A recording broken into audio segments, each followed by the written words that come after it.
నమస్కారం. సమాజంలో కులాల మధ్య మతాల మధ్య చిచ్చు పెట్టడానికి అప్పుడప్పుడు చీడపురుగులు మహానుభావులుగా అవతరిస్తూ ఉంటారు. హిందూ ధర్మానికి సనాతన ధర్మానికి ప్రతీకగా మూలకారకులుగా ఉన్న బ్రాహ్మణ కుల వ్యవస్థని నిర్వీర్యం చేయడానికి, అవమానం పాలు చేయడానికి కొంతమంది దుష్టశక్తులు పన్నాగం పన్నుతూ 4 రోజులుగా వాళ్ళు ప్రెస్ మీట్లు పెట్టి మాట్లాడటాన్ని తీవ్రంగా ఖండిస్తున్నాను. దీనికి ముఖ్య కారణం ఏంటంటే, ఈరోజు నేను మాట్లాడటానికి ముఖ్య కారణం మందకృష్ణ మాదిగ గారు బ్రాహ్మణుల గురించి దేవుళ్ళు గొప్ప బ్రాహ్మణులు గొప్ప అంటూ వారు తెరదీస్తున్న ఈ చర్చలన్నీ కూడా నేను చూడటం జరుగుతోంది.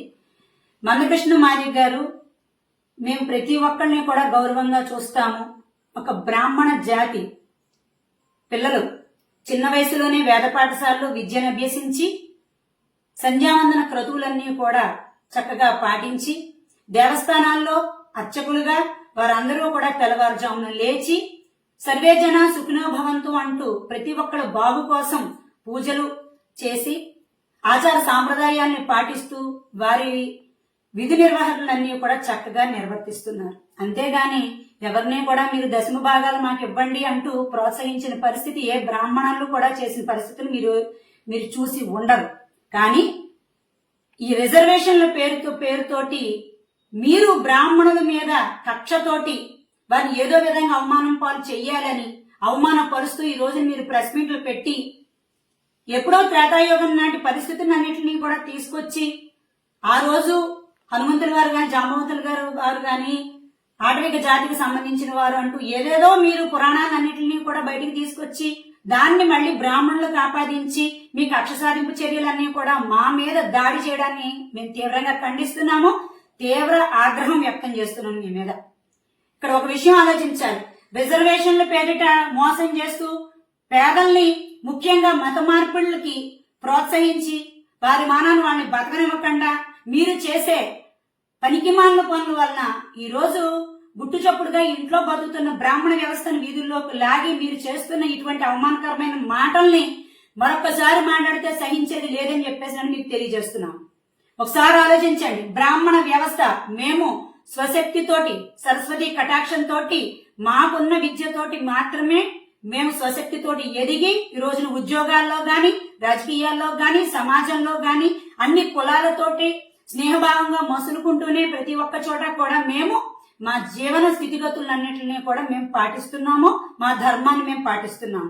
ఏనాడు మీరు మా హిందూ మతంలోకి మారండి అంటూ ఏ హిందువులు కూడా మీ ఇంటింటికి తిరిగి ప్రచారం చేసిన పాపాన్ని మేము ఏనాడు కూడా పోలేదు. ఇక్కడ ఒక విషయం ఆలోచించాలి. మీలాంటి వాళ్ళ మాటలు నిజంగా లోకానికి చెడు. మీరు అసలు మాట్లాడుతున్న మాటలు రిజర్వేషన్లు మేము అనుభవిస్తున్న పరిస్థితి ఉందా? దళిత సోదరుల కోసం వారి హక్కుల కోసం మేము పాదయాత్రలు చేశాం, పోరాటాలు చేశాం. మేము అందరితో కూడా కలిసి మెలిసి సమాజంలో బ్రతుకుతున్నాం. అయినా సరే నియమ నిష్ఠలతోటి దేవుణ్ణి ఆరాధిస్తూ ప్రతి ఒక్కళ్ళు కూడా సమాజంలో రాష్ట్రం ప్రజలందరూ కూడా సుభిక్షంగా ఉండాలని వారందరి మంచి శ్రేయస్సు కోసం మేము అహర్నిశలు మాకున్న దాంతోనే సంతృప్తి పడుతూ రిజర్వేషన్ లేకపోయినా మా స్వశక్తితోటి మా కష్టంతో మేము ఎదుగుతున్న పరిస్థితులన్నింటినీ కూడా మీలాంటి వాళ్ళు సహించలేక గౌరవంగా ఉన్నతంగా మేము సమాజంలో బతుకుతుంటే మమ్మల్ని ఈ రోజు మీరు వీధుల్లోకి లాగి మీ నోటి వచ్చినట్టు మాట్లాడతామంటే ఇక్కడ సహించే వాళ్ళు ఎవరు లేరని చెప్పేసి మీరు తెలుసుకోవాల్సిందిగా నేను ఈ రోజు మీకు తెలియజేస్తున్నాను. మీరు మీ ఇష్టం వచ్చినట్టు మాట్లాడి ప్రెస్ మీట్లు పెట్టేసి 4 గోడల మధ్యన మాట్లాడేస్తే సరిపోతుంది అనుకుంటున్నారా? మీకు ఈ విషయంలో కూడా హిందూ సోదరులు ఎవరు కూడా మీకు సంఘీభావం తెలిపే పరిస్థితి అయితే కనుక లేదు. ఇక్కడ ప్రతిదీ కూడా ఆలోచించండి.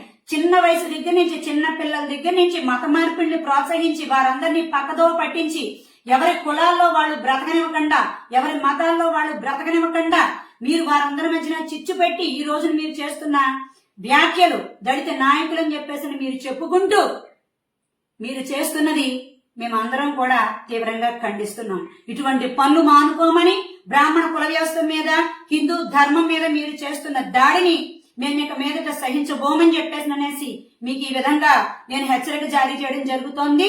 ఇటువంటి పరిస్థితులు దయచేసి హిందూ సోదరులు ఎవరూ కూడా దయచేసి ప్రోత్సహించద్దు. ఇటువంటి వ్యక్తులు సమాజానికి కూడా చాలా ప్రమాదకరమని, హిందూ వ్యవస్థకు తూట్లు పడవడానికి ఇటువంటి వారు ఇలాంటి ప్రచారాలు చేయడాన్ని మీరందరూ కూడా తీవ్రంగా ఖండించాలి. ఇటువంటి వారిని ఎవరిని కూడా ప్రోత్సహించొద్దు. మీ అందరి మేలు కోరేవారు బ్రాహ్మణ జాతి. మనందరం కూడా కులాలకి అతీతంగా, మతాలకు అతీతంగా ప్రతి ఒక్కళ్ళు ఒకళ్ళనొక్కళ్ళు సమాజంలో ప్రోత్సహించుకుంటూ వెన్నంటి ఒక సోదర భావంతో అందరం కూడా మెరుగుతున్న పరిస్థితులన్నింటినీ కూడా సహించలేక కొంతమందిని భాగస్వామ్యం చేసుకుంటూ ఇటువంటి వ్యాఖ్యలు చేసి ప్రెస్ మీట్లు పెట్టి మమ్మల్ని అందరినీ కూడా వీధిలోకి లాగే పరిస్థితి తీసుకొస్తే ఇదంతా కూడా హిందూ ధర్మానికి తూట్లు పడవడానికి చేస్తున్న ఇటువంటి సంఘ విద్రోహులను అందరినీ కూడా మీరు దయచేసి ప్రోత్సహించొద్దని చెప్పేసి హిందూ సోదరులందరికీ కూడా ఈ సభాముఖంగా నేను విజ్ఞప్తి చేస్తున్నాను. దయచేసి మరొక్కసారి మందకృష్ణ మాదిగ గారు ఇటువంటి మీ మాటలన్నింటినీ కూడా మీరు వెనక్కి తీసుకోవాలి, బ్రాహ్మణులకు మీరు బహిరంగంగా క్షమాపణ చెప్పాలని చెప్పేసి అనేసి ఈ విధంగా నేను ప్రతి ఒక్కరికి కూడా తెలియజేస్తున్నాను. మందకృష్ణ మాదిగ గారు మరోసారి మీ నోటి నుంచి ఇటువంటి మాటలు బ్రాహ్మణ జాతి గురించి మాట్లాడవద్దని చెప్పేసి మీకు హితవు పలుకుతూ నమస్కారం.